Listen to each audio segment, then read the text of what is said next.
প্রিয়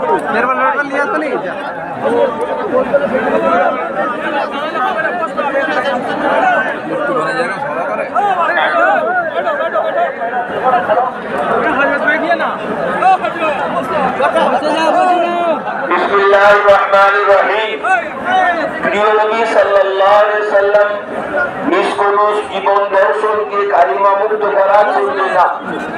প্রিয় নবী সাল্লাল্লাহু আলাইহি সাল্লামের নিষ্কলুষ জীবন দর্শনকে কালিমা লিপ্ত করা চলবে না।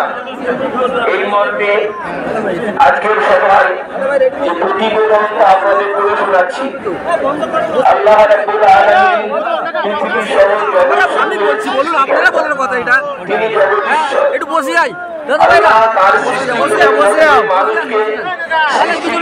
সুন্দরতম অবয়বে কোন প্রকৌশলী যন্ত্র বা যান তৈরি করেন, তখন তা ব্যবহারের জন্য একটি ম্যানুয়াল তৈরি করেন, যা সেই যন্ত্র বা যানকে চালিত করার জন্য দিক নির্দেশনা প্রদান করে।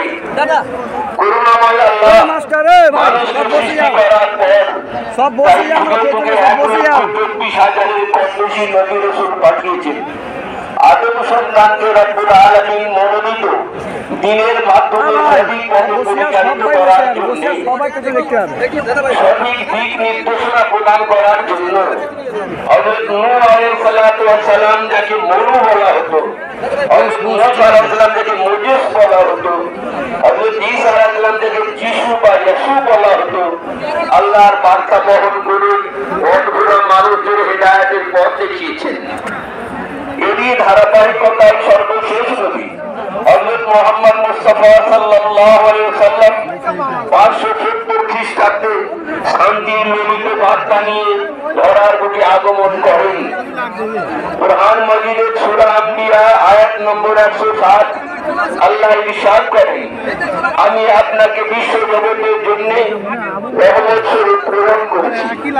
তিনি আল্লাহ প্রেরিত সর্বশেষ নবী ও রাসূল। কিয়ামত বা মহাপ্রলয় পর্যন্ত আর কোন নবী বা রাসূল দুনিয়াতে আসবেন না। প্রিয় নবী সাল্লাল্লাহু আলাইহি ওয়াসাল্লামের মর্যাদা এই স্বল্প পরিসরে বর্ণনা করা সম্ভব নয়। তাই সেই সাধুর দ্বারস্থ হচ্ছি। তিনি বিশ্ব নবী সাল্লাল্লাহু আলাইহি ওয়াসাল্লামের উদ্দেশ্যে লিখেছেন,